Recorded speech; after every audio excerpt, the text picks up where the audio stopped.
ರಾಜ್ಯದ ಆಡಳಿತ ಚುಕ್ಕಾಣಿಯಲ್ಲಿ ಸಕ್ರಿಯವಾಗಿ ತೊಡಗಿಸಿಕೊಂಡಿದ್ದ ಹಿರಿಯ ನಾಯಕ ಸಿದ್ದರಾಮಯ್ಯ ತಮ್ಮ ಮುಖ್ಯಮಂತ್ರಿ ಸ್ಥಾನಕ್ಕೆ ಅಧಿಕೃತವಾಗಿ ವಿದಾಯ ಹೇಳಿದ್ದಾರೆ.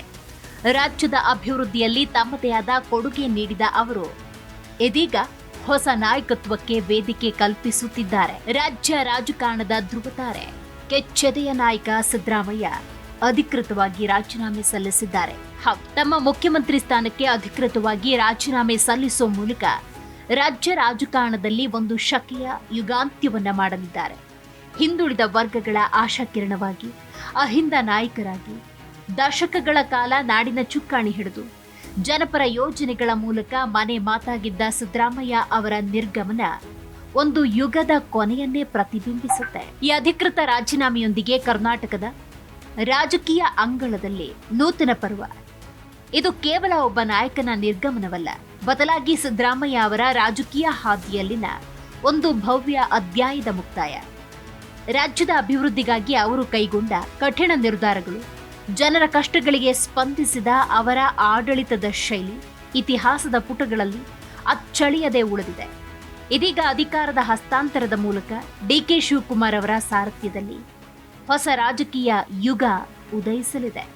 ಕರ್ನಾಟಕ ರಾಜಕೀಯ ಇತಿಹಾಸದಲ್ಲಿ ಸಿದ್ದರಾಮಯ್ಯ ಅನ್ನೋ ಹೆಸರು ಅಳಿಸಲಾಗದ ಅಂಕಿತ.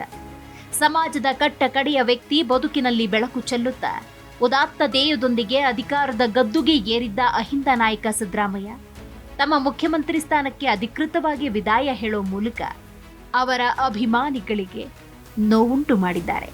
ಸುಮಾರು 8 ವರ್ಷಗಳ ಕಾಲ ನಾಡಿನ ಚುಕ್ಕಾಣಿ ಹಿಡಿದು ಅಭಿವೃದ್ಧಿಯ ಮಂತ್ರ ಪಠಿಸಿದ ಅವರು ಕೇವಲ ಒಬ್ಬ ರಾಜಕಾರಣಿಯಾಗಿರದೆ ದೀನ ದಲಿತರ ಆಶಾಕಿರಣ. ಸಿದ್ದರಾಮಯ್ಯನವರ ಆಡಳಿತ ಅವಧಿಯನ್ನ ಒಮ್ಮೆ ಮೆಲುಕು ಹಾಕಿದ್ರೆ ಅವರ ಜನಪರ ಕಾಳಜಿ ಎದ್ದು ಕಾಣುತ್ತೆ. ಹಸಿವು ಮುಕ್ತ ಕರ್ನಾಟಕ ಎಂಬ ಕನಸನ್ನ ಹೊತ್ತು ತಂದ ಅನ್ನಭಾಗ್ಯ ಯೋಜನೆ ಬಡವರ ಪಾಲಿಗೆ ದೈವದತ್ತವಾಗಿತ್ತು. ಶಾಲಾ ಮಕ್ಕಳಲ್ಲಿ ಅಪೌಷ್ಟಿಕತೆ ಹೋಗಲಾಡಿಸಲು ಜಾರಿಗೆ ತಂದ ಕ್ಷೀರ ಭಾಗ್ಯ, ಬಡವರ ಹೊಟ್ಟೆ ತಣಿಸಲು ಆರಂಭಿಸಿದ ಇಂದಿರಾ ಕ್ಯಾಂಟೀನ್, ಇತ್ತೀಚಿನ 5 ಮಹತ್ವಾಕಾಂಕ್ಷಿಯ ಗ್ಯಾರಂಟಿ ಯೋಜನೆಗಳು ಅವರ ದೂರದೃಷ್ಟಿಯ ಆಡಳಿತಕ್ಕೆ ಸಾಕ್ಷಿ. ಜಾತಿ ಮತಗಳ ಹಂಗಿಲ್ಲದೆ ಪ್ರತಿಯೊಬ್ಬ ಕನ್ನಡಿಗನಿಗೆ ಸಮಾನ ಅವಕಾಶ ಮತ್ತು ಸೌಲಭ್ಯ ಒದಗಿಸುವುದೇ ಅವರ ರಾಜಕೀಯದ ಮೂಲ ಮಂತ್ರವಾಗಿತ್ತು. ಅಧಿಕಾರದಿಂದ ಅವರು ದೂರವಾಗ್ತಿರಬಹುದು, ಆದರೆ ಅವರು ನಾಡಿಗೆ ನೀಡಿದ ಕೊಡುಗೆಗಳು ಎಂದೆಂದಿಗೂ ಜೀವಂತ. ಸಿದ್ದರಾಮಯ್ಯನವರ ಆಡಳಿತ ಶೈಲಿ, ನೇರ ನುಡಿ, ಸಮಾಜದ ಪ್ರತಿಯೊಂದು ವರ್ಗವನ್ನ ಮುಖ್ಯವಾಹಿನಿಗೆ ತರುವ ಅವರ ಬದ್ಧತೆ ಮುಂದಿನ ಪೀಳಿಗೆಗೆ ಸದಾ ಸ್ಫೂರ್ತಿಯ ಸೆಲೆಯಾಗಿ ಉಳಿಯುತ್ತೆ.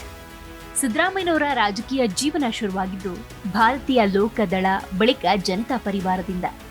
ಮಾಜಿ ಪ್ರಧಾನಿ ಜೆಡಿಎಸ್ ವರಿಷ್ಠ ಎಚ್.ಡಿ. ದೇವೇಗೌಡ ಅವರ ಪಕ್ಷದಲ್ಲಿ 6 ಬಾರಿ ಶಾಸಕರಾಗಿ ರಾಜಕೀಯವಾಗಿ ಪ್ರವರ್ಧಮಾನಕ್ಕೆ ಬಂದರು.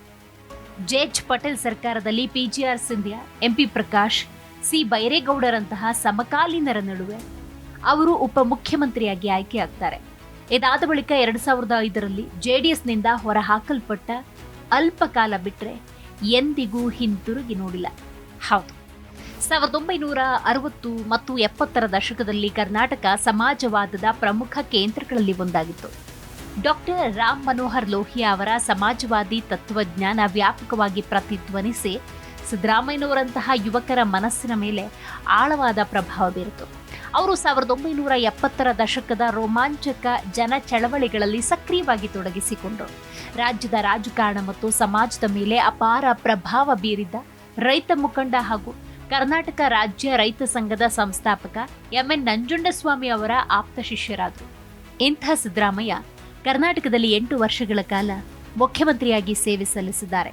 ತಮ್ಮ ಸುದೀರ್ಘ ರಾಜಕೀಯ ಜೀವನದಲ್ಲಿ ಹಲವಾರು ಏಳು ಬೀಳುಗಳನ್ನು ಕಂಡಂತಹ ನಾಯಕ ಸಿದ್ದರಾಮಯ್ಯ. ಆದರೆ ರಾಜೀನಾಮೆಯ ಸಂದರ್ಭದಲ್ಲಿ ದೇಶವೇ ತಿರುಗಿ ನೋಡುವಂತಹ ನಿರ್ಧಾರವನ್ನು ತೆಗೆದುಕೊಂಡಿದ್ದಾರೆ. ರಾಜೀನಾಮೆಯ ಹಲವಾರು ಪ್ರಸಂಗಗಳಲ್ಲಿ ಆರೋಪ ಪ್ರತ್ಯಾರೋಪ, ಟೀಕೆ ಟಿಪ್ಪಣಿ, ತಂತ್ರ ಕುತಂತ್ರಗಳ ನಡುವೆ ಕರ್ನಾಟಕದ ಘನತೆವಿತ್ತ ಮುಖ್ಯಮಂತ್ರಿ ಸ್ಥಾನದಲ್ಲಿದ್ದಂತಹ ಸಿದ್ದರಾಮಯ್ಯನವರು ನನಗೆ ಯಾವುದೇ ನೋವಿಲ್ಲ, ಮನಪೂರ್ವಕವಾಗಿ ರಾಜೀನಾಮೆ ನೀಡುತ್ತಿದ್ದೇನೆ ಎಂದು ರಾಜೀನಾಮೆಯ ನಿರ್ಧಾರವನ್ನು ತೆಗೆದುಕೊಂಡಿದ್ದಾರೆ. ಈ ಮೂಲಕ ಯಾವುದೇ ಪ್ರಹಸನಗಳಿಗೆ ಸಾಕ್ಷಿಯಾಗದೆ ಸಮಾಧಾನ ಚಿತ್ತದಿಂದ ಘನತೆವಿತ್ತ ಮುಖ್ಯಮಂತ್ರಿ ಸ್ಥಾನಕ್ಕೆ ರಾಜೀನಾಮೆಯನ್ನ ನೀಡಬಹುದು ಅನ್ನುವಂತಹ ಸಂದೇಶವನ್ನ ಸಾರುವ ಮೂಲಕ ದೇಶಕ್ಕೆ ಮಾದರಿಯಾಗಿದ್ದಾರೆ.